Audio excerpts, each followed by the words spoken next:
안녕하세요. 김철애입니다. 2026 공공경제론 제10장에 대한 강의 동영상을 올려드리도록 하겠습니다. 제10장의 주제는 소득 분배 이론에 대해서 배우는 것입니다. 경제학은 배분이란 말을 쓰고 분배란 말을 쓰는데, 배분은 allocation, 일을 시작하기 전에, 생산을 하기 전에 자원을 어떻게 배분할 것인가, allocation이 그런 배분이라는 표현을 쓰고, 그것을 가지고 무엇인가를 만들어냈어요. 그거를 누가 어떻게 나누어 가질 것인가, 이거는 분배라고 그래요. 이거는 allocation이 아니라 이거는 distribution이라고 합니다. 그래서 다시 분배하는 거는 redistribution 그러는데, 이제 어, 사회가 만들어낸 소득을 누구에게 어떻게 분배할 것인가 다루는 철학적인 논의를 소득 분배 이론이라고 합니다. 그래서 분배란 무엇인가, 분배할 때 고려해야 될 효율성과 형평성은 무엇인가, 그리고 분배의 정의와 정치는 어떤 관계를 가지고 있는가, 대표적인 분배 이론인 롤스의 정의론은 무엇인가, 그리고 소득 불평등 어떻게 측정하며 그것을 해결할 것인가, 이런 주제를 살펴보도록 하겠습니다. 첫 번째, 분배의 정의입니다. 분배라고 하는 것은 여기 나오듯이 디스트리뷰션입니다. 생산 과정에 참여한 개개인이 생산물, 이미 만들어진 것을 사회적 법칙에 따라 나누어 갖는 거예요. 땅을 가진 사람은 지대를 받고, 자본을 투자한 사람은 이윤을 가져가고, 노동자는 임금을 받게 되죠. 그래서 이것을 누구에게 어떻게 나누어 주는 것이 옳은 것인가. 최근에 대통령실의 김영범 실장이 AI로 얻은 세금은 국민들에게 배당금으로 준다, 이런 표현을 썼는데, 그게 일종의 만들어진 걸 나눠 갖는 거. 그 때문에 이슈가 되고 있는데, 그런 차원에서 나눠준다. 만들어진 걸 나눠준다. 그래서 그 생산 요소의 allocation, 배분이라는 개념하고는 구분되는 개념이다. 그래서 이 이미 만들어진 것을 규칙에 따라서 어떻게 배분하는 것이 올바른 것인가, 이거에 대해서 나누는 것이, 한번 따져보는 것이 분배의 정의, distributive justice라는 말을 쓴다. 그래서 열심히 일해서 이 케이크를 만들었어요. 팬케이크를 만들었으면 이 팬케이크를 누가 더 많이 가져갈 것인가? 그것이 옳은 방법인가? 이런 걸 따지는 것이 distributive justice, 이렇게 이야기를 한다. 이해하시면 될 것 같습니다. 그래서 분배의 정의라고 하는 것은 어떻게 나누어 갖는 것이 정의로운 것인가? justice에 대한 개념에 따라 다르는데, 세부적으로는 equity, 이거는 어떻게 based on their contribution, 그 사람이 기여한 만큼 나눠주는 것이 공정하고 정의로운 것이다. 그건 equality, 이거는 뭐냐면 same compensation, n분의 1로 나눠 갖는 것, 평등주의라고 하죠. 이게 정의로운 것이다. 이건 평등주의자라고 이야기합니다. 어느 경우에는 필요에 따라서 personal requirement, 장애인은 컨트리뷰션은 적지만 더 많이 줘야 된다. 건강한 사람은 컨트리뷰션은 많지만 더 적게 가져도 된다. 이런 것, 각자의 필요에 따라 나눠주는 것이 더 옳은 것이다 하는 것이 need 중심의 distributive justice가 되겠습니다. 우리 가정에서는 여러분들 어릴 때 생각해 보세요. 아무 기여도 하지 않는데 다 받잖아요. 가정 안에서는 어린 시절에는 need에 의해서 배분을 합니다. 그러나 이제 성인이 되면 equity 쪽으로 가는 게 맞겠죠. 그래서 이런 걸 따질 때 우리들이 고려해야 될 것이 효율성 개념이, 어떻게 나눠 갖는 것이 효율적으로 올바른 것인가. 우리는 경제학에서 다루는 거는 efficiency라고 그랬어요. 반면에 이제 여기서부터 형평성에 대해서 나눠 갖는 논의를 하게 되는데, 형평성이라고 하는 거는 사회적 약자가 생기지 않도록 골고루 나눠 갖는 것.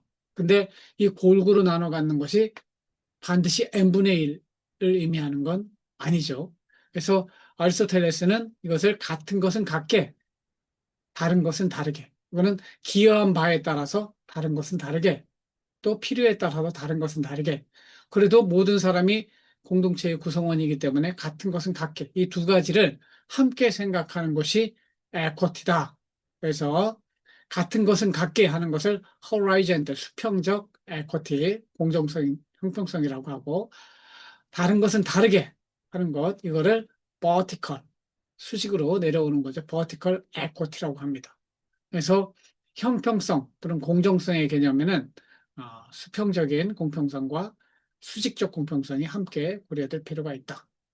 그래서 결국은 우리가 정의를 따질 때 정의 안에는 자원을 효율적으로 배분하는 데 들어가는 효율성과 그 다음에 공정하게 나눠 갖는 에쿼티, 공평성과 자원을 효율적으로 배분해서 좀 더 사회적인 잉여를 늘려가는 효율성 개념이 함께 들어간다. 그래서 사실은 이 형평성 개념 때문에 효율성이란 개념은 명확하거든요.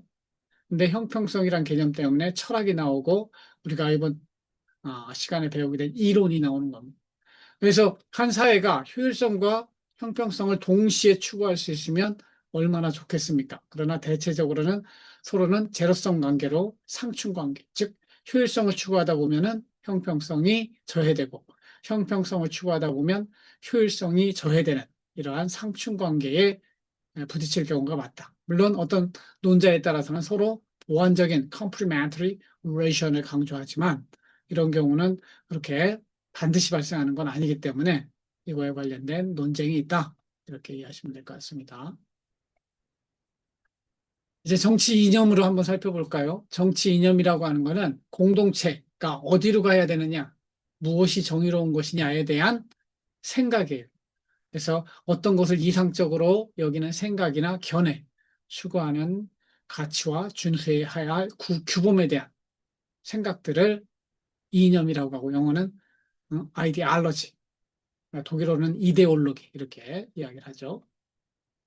그래서 이런 이데올로기, 이념이 반영된 정치에 반영된 걸 정치 사상이라고 합니다. 이건 영어로는 political ideology, 이데올로기인데 정치적으로 어디로 가야 되느냐. 여기에는 개인주의, 자유주의, 보수주의, 공리주의, 무정부주의, 사회민주주의, 공산주의, 파시즘 이런 형태의 다양한 정치 사상이 있다. 그래서 우리나라의 정치 이념은 자유를 중시하는 입장과 평등을 중시하는 입장, 그리고 북한을 포용해야 된다는 입장과 북한을 적대시하는 입장, 이것이 X축, Y축이 되어서 4사분면이죠. 1사분면, C자로 돌아가는 거예요. 1사분면, 2사분면, 3사분면. 이런 다양한 시각이 보통 선진국에서는 이 수평축만 평등을 중시하면 진보주의자, 자유를 중시하면 어떻게 해야 돼? 진보주의자 아니라 보수주의자 이렇게 이야기를 하는데 우리는 북한까지 포함돼 가지고 이 평등주의도 북한을 포용하자고 하면 NL 북한을 적대시 하는 쪽에 서게 되면 PD 뭐 이렇게 되는 거예요. 그래서 여러분들이 뭐 운동권 세계를 경험하지 못했지만 우리나라의 좌파, 우파의 스펙트럼은 이렇게 다양하다. 이렇게 볼 수 있겠습니다. 이건 미국의 경우예요. 미국은 자유를 중시하는 정부의 개입을 없이 하는 이런 것들은 보수주의라고 해요. 반면에 정부가 적극적으로 참여하는 건 또 리버럴. 이게 자유라는 표현을 가지고 있지만 리버럴이라고 하는 거는 적극적인 자유, 정부의 역할을 통해서 자유를 보장하게 되는 그런 리버럴이에요. 리버테리아니즘 여기 있잖아요. 이거는 극단적 자유주의자인데 이 사람들은 정부는 되도록이면 개입하지 말아라 하는 사람이 리버테리안이라고 그래요. 그보다도 완전히 정부는 없어야 된다고 하는 게 애너키, 무정부주의자가 되겠어요. 그래서 이 중앙 상태에서 오른쪽으로 가게 되면 보수주의, 왼쪽으로 가게 되면 어? 진보주의를 미국에서는 리버럴 이렇게 이야기하는. 그래서 소셜리즘, 공산주의, 전체주의로 이렇게 흘러가게 되죠. 그래서 각 정치 이념, 평등주의, 이가리테리아니즘이라고 하는 게 뭐냐? 모든 사람이 n분의 1로 나눠 갖는 걸 말해요. 그래서 엄격하게는 n분의 1로 나눠 갖는 건데 이거는 사람들이 이게 공정하냐? 일하지 않는 사람한테도 n분의 1 나눠주는 게 맞아요? 기본소득이 맞는 것 같아요? 이거는 노력하지 않는 자에게도 준다는 의미에서는 옳지 않다는 비판이 있게 됩니다. 그 다음에 자유주의는 자유가 최고다. 리버럴리즘이라고 하죠. 개인의 자유와 이것이, 그러니까 되도록이면 정부의 역할은 최소한으로 하는 게 좋다. 정부 역할이 없어야 된다는 게 아니에요. 그러나 가능하면 적은 게 좋다. 그래서 리버럴리즘이라고 합니다. 리버럴리즘이 탄생한 배경 쪽에 존 로크라는 사람이 있어요. 영국의 사회개혁자죠. 그래서 자유를 중시하는 정부도 왜 있는 거냐? 정부도 자유를 보장하기 위해서 있는 것이다. 이런 입장을 취하는 것이 리버럴리즘이 되겠습니다. 그래서 리버럴리즘과 리버테리안리즘이라고 하는 걸 여러분들이 구분할 필요가 있는데 리버럴리즘은 다소 중립적인 표현이에요. 정부의 역할을 어느 정도 강조하는 입장이에요. 반면에 리버테리안리즘은 되도록이면 최소한의 정부로 가는 게 옳다. 이런 입장을 리버테리아니즘이라고 이야기를 합니다. 그다음에 공리주의라고 하는 것도 살펴볼 필요가 있는데 공리주의는 영국의 여러분들이 벤담의 최대 다수의 최대 행복 이런 말을 들어봤을 거예요. 무엇이 공익이냐 하는 판단을 할 때 무엇인가 이거는 다수결 원칙하고 거의 같은 거예요. 다수의 이익이 있으면 그게 공익이다. 이렇게 보는 입장을 공리주의라고 합니다. 19세기 영국의 제러미 벤담하고 존 스튜어트 밀이라는 사람이 정립한 사상을 공리주의, 즉 경제학은 이 공리주의의 전제 아래에 있습니다. 그래서 이 사람이 존 스튜어트 밀인데 그러나 반드시 공리주의가 옳은 건 아니다. 그래서 양적 공리주의, 질적 공리주의 이렇게 나오는데 진정한 공익이라고 하는 거는 소수자도 보호해 주는 것이다. 그냥 투표에 의해서 다수의 독재를 하는 게 옳은 것은 아니다. 이렇게 주장한 사람이 질적 공리주의자인 존 스튜어트 밀이고 어쩔 수 없다. 다수결로 해야지. 이런 양적인 측면만 강조하는 사람이 제라미 벤담이 되겠습니다. 제라미 벤담의 양적 공리주의를 존 스튜어트 밀이 보완하는 그런 제자의 역할을 했다. 이해하시면 되겠습니다. 그 다음에 우리가 좀 검토해야 될 것이 존 롤스의 정의론이 되겠습니다. 여러분들이 이제 행정학 공부하고 공공경제를 공부하면서 존 롤스의 정의론 정도는 숙지하고 있어야 돼요. 그래서 롤스라는 사람은 그럼 우리 사회가 뭐가 정의로운 상태냐, 어떻게 나눠 갖는 것이 정의로운 상태냐, 이런 것들을 여기 빵이 있는데 누가 가져가는 것이 더 옳은 상태냐, 누가 더 많이 가져가는 것이 옳은 상태, 이런 것들을 결정할 때 존 롤스는 ignorance of veils, veil of ignorance, 무지의 장막이라는 이런 상황을 상정합니다. 우리가 아무것도 모르는 상태에 있을 때 우리는 뭘 선호하느냐? 우리는 생존과 안전을 원해요. 그래서 전체 이거 나눠 갖는 거 했을 때 잘한 놈이 가져가는 게 좋으냐? 아니면 가난한 사람이 가져가는 게 좋으냐? 이런 거 생각할 때 존 롤스라는 사람은 생계의 필수적인 아주 기본적인 거는 n분의 1로 가져가고 나머지는 어떻게 해요? 나머지는 능력에 따라 기여한 바에 따라서 나눠 갖는 2단계로 주장을 하는 입장이 존 롤스의 정의론이에요. 그래서 존 롤스는 전 세계의 사회복지 정책을 설계하는데 가장 기본이 되는 정치적인 기반, 사상적 기반을 만든 사람이지만 사회복지이기 때문에 이 사람이 진보주의자다. 아니에요. 이 사람은 그것이 인간의 자유를 더 실현하기 위한 방법이다.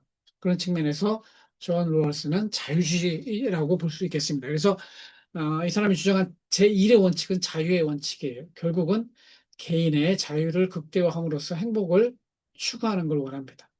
그러나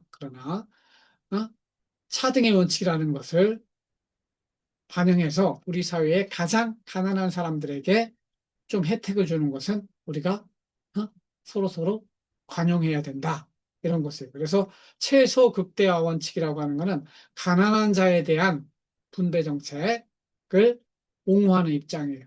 그래서 각 사회가 우리 기본적으로는 사회 안전망을 깔자. 그래서 4대 사회보험을 깔고 사회복지 정책을 하는 것이죠. 아무리 부자라도 무지의 장막 속에서는 내가 거지가 될 수 있으니 그렇기 때문에 부자들도 이 부분에 대해서는 동의할 것이다. 국가가 나서서 최소한의 사회 안전망을 깔고 나머지는 자유에 맡기자. 이런 사상이 존 롤스의 정의론이 되겠습니다. 그래서 이 사람은 그 이 사회 전체의 구성원들이 함께 동의할 수 있는 소셜 컨트랙으로서의 헌법, 법률이라고 하는 것은 사회 계약론으로서 아까 이야기한 것처럼 모두는 이기적이기 때문에 이기적이지만 자기가 어떻게 될지 모르는 불확실한 상황 속에서는 기본적인 사회보장 제도를 까는 것을 원한다 이거죠. 이에 대해서 노직이라는 사람, 이건 이제 완전히 극단적인 자유주의자인데, Anarchy, State and Utopia라는 글에서 롤즈의 이야기는 너무 극단적인 가정을 하고 있다 이거죠. 모든 사람이 어떻게 무지의 장막 속에 있느냐. 이것보다는 자유를 더 신장하기 위해서 이런 사회계획론보다는 자유를 신장하는 방향으로 나가야 된다 하는 주장을 한 사람이 노직이라는 사람이 되겠습니다. 그 다음에 그러면은 이 분배 나눠주는 데 있어서는 기본적으로 나눠주는 데 있어 우리가 이야기하는 거는 소득 재분배잖아요. 그래서 빈부격차를 줄이기 위해서 정부가 하는 역할을 배우는 것인데 그러면 소득이 불평등한 것을 어떻게 측정할 것인가 하는 문제에 부딪히게 돼요. 그러니까 우리 안에도 50명이 있으면 누가 제일 잘 사는 사람부터 못 사는 사람까지 이걸 측정하는 방법이 로렌츠 곡선으로부터야 지니 계수, 로렌츠 곡선, 지니 계수 이런 것들이 나오게 됩니다. 그래서 이건 시험에도 많이 나오니까 로렌츠 곡선이라고 하는 거는 모든 사람이 이거 사람이에요. 제일 못 사는 사람부터 제일 잘 사는 사람 100명을 늘어놓고 소득 제일 잘 사는 사람이 몇 퍼센트를 가지고 있는가 그리고 제일 못 사는 사람은 얼마를 가지고 있는가 그래서 가운데 대각선은 완전 균등선이에요. n분의 1로 모두 나눠 갖는 것이에요. 반면에 요 A, B, C로 가는 요거는 100번째 사람이 모든 걸 다 가지고 있는 거예요. 가장 불평등한 것이죠. 이거는 완전 균등. 그러니까 이 사회는 요 사이에 이렇게 존재하게 돼 있어요. 완전히 균등하지도 않고 완전히 불평등하지도 않고. 그래서 결국은 이쪽으로 이쪽으로 가면 갈수록 이쪽으로 가면 갈수록 균등한 것이 되는 것이죠. 그래서 요 면적, 반달 모양의 면적이 제로가 되면 평등한 거예요. 요 반달 모양의 면적이 커지면 커질수록 불평등한 거예요. 그래서 이것을 이제 여러분 적분을 배우면 알겠지만 요 면적을 함수로 만들어내서 적분해 보면 요 면적의 비용이 나옵니다. 계산됩니다. 그래서 전체 면적, 요 직각삼각형 A 더하기 B분의 요 백블록한 반달 모양의 면적이 얼마나 되느냐를 숫자로, 로렌츠 곡선을 숫자로 변환한 것이 지니 계수가 된다. 그래서 만약에 A가 제로라고 하면, 즉, 백블록이 붙어버리는 거죠. 이거 완전 평등한 거예요. A가 제로가 되면 지니 계수도 0이 되죠. 이 진위계수는 커질수록 불평등이 커지는 거예요. 반면에 B가 제로가 된다고 해보세요. A가 이 100선으로 오는 거예요. 완전히 불평등. B가 제로가 되면 진위계수는 A분의 A, A에서 A를 나누면 1이 되죠. 그래서 0일 때가 가장 평등한 것이고 1이 되면 가장 불평등한 거예요. 그래서 커지면 커질수록 불평등이 커지는 지수가 진위계수다. 그래서 우리나라의 진위계수는 2000년대 10배 0.388이었잖아요. 지금 점점 0.333으로 좀 줄어들고 있다. 그래서 이거는 불평등 지표이기 때문에 불평등 지표가 커진다. 1에 가까이 된다. 불평등해진다는 것이거든요. 지금은 불평등 지수가 개선되는 것이죠. 점점 작아지고 있으니까 0에 가까이 가고 있으니까 우리나라는 진위계수가 작아지고 있고 불평등이 점차 개선되고 있다. 이렇게 진위계수를 통해서 알 수 있는 것입니다. 국제적으로 비교해 보면은 칠레 같은 나라가 가장 불평등한 나라예요. 칠레, 멕시코. 우리나라는 중간 정도 되고 우리가 이해한 복지국가 있잖아요. 핀란드, 덴마크, 노르웨이, 아이슬란드 이런 나라들이 진위계수가 가장 낮아서 여기는 어떻게 돼요? 불평등이 낮은 거죠. 즉 평등한 나라가 스칸디나비아 복지국가들이다. 이렇게 이해하시면 될 것 같습니다. 이런 진위계수뿐만 아니라 불평등을 측정할 때 쓰는 게 소득 분위 배율이에요. 여러분들 장학재단에서 장학금 줄 때도 10단계로 10분위를 사용하죠. 소득 분위. 근데 5분위를 사용할 수도 있고 10분위 배율을 사용할 수도 있어요. 여러분들이 10분위에 들어가 있다. 그러면 장학금 하나도 못 받아요. 국가장학금. 그 대신 대출을 받을 수 있죠. 그래서 전체 인구 중에 상위 소득이 몇 퍼센트를 차지하느냐. 그래서 1등부터 100등까지, 1등부터 10등까지 해서 10분위, 1분, 여기가 가장 가난한 사람들이죠. 이렇게 줄을 세워가지고 이걸 나누는 거예요.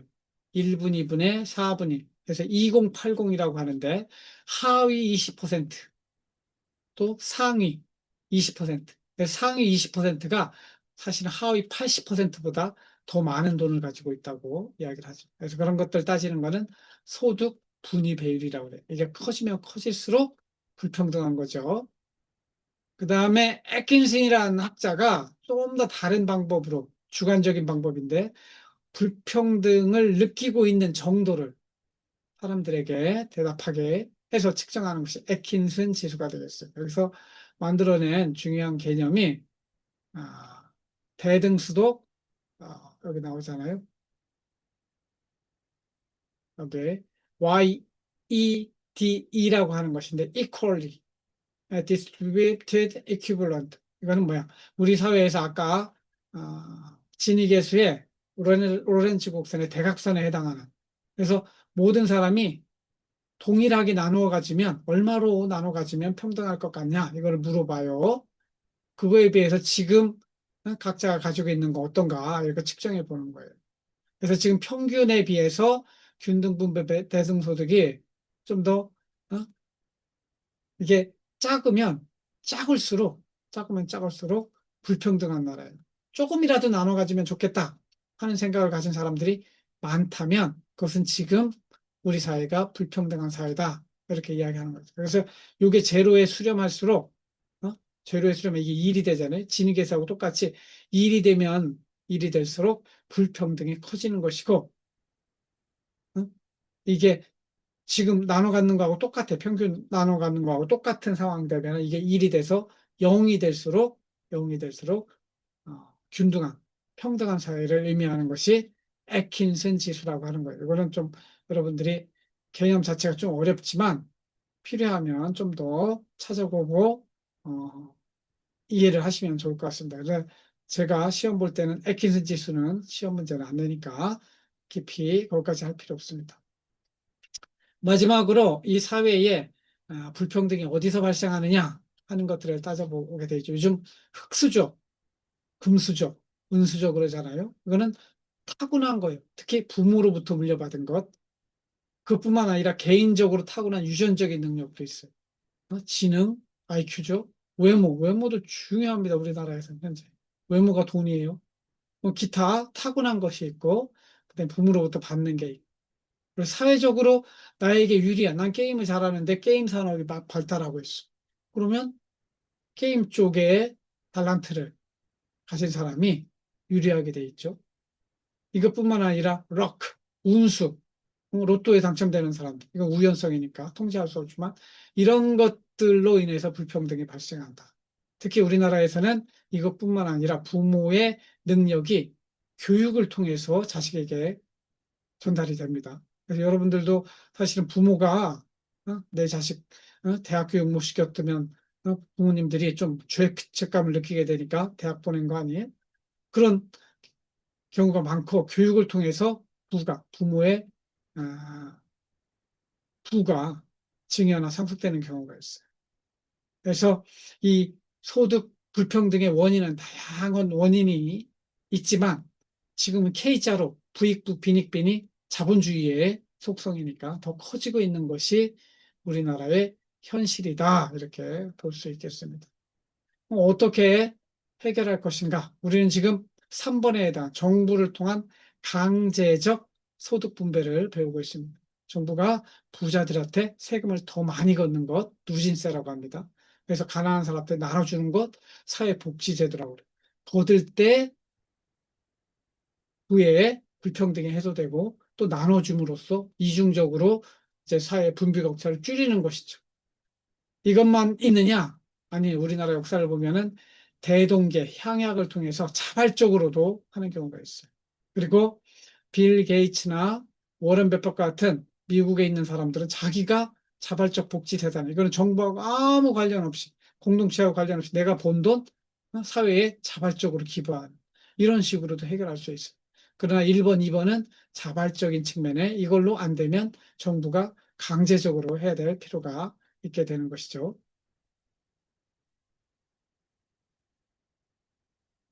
오케이, 요 정도로 살펴보고 존 롤스가 이야기한 거 한번 마지막으로 살펴볼게요. Justice, 어, 정의라고 하는 거는 the first virtue of social institution, 사회 제도의 virtue라고 하는 가치, 도덕을 말해요. 가장 첫 번째는 정의가 중요하다. A true is of system of thought. 생각하는 데는 진리가 제일 중요하다면 우리 사회 제도를 어떻게 만들 것인가 하는 거는 모두가 함께 동의하는 justice, 정의를 찾는 데 있다. 이런 말을 한 사람이 존 롤스고 우리가 이 소득분배 이론의 중요한 이론을 형성하는 것이 존 롤스의 정의론이다. 이런 정도 파악하고 나머지 내용은 우리 수업할 때 제가 또 질의응답으로 더 설명을 해 드리도록 하겠습니다. 이상으로 강의 동영상을 마치겠습니다. 감사합니다.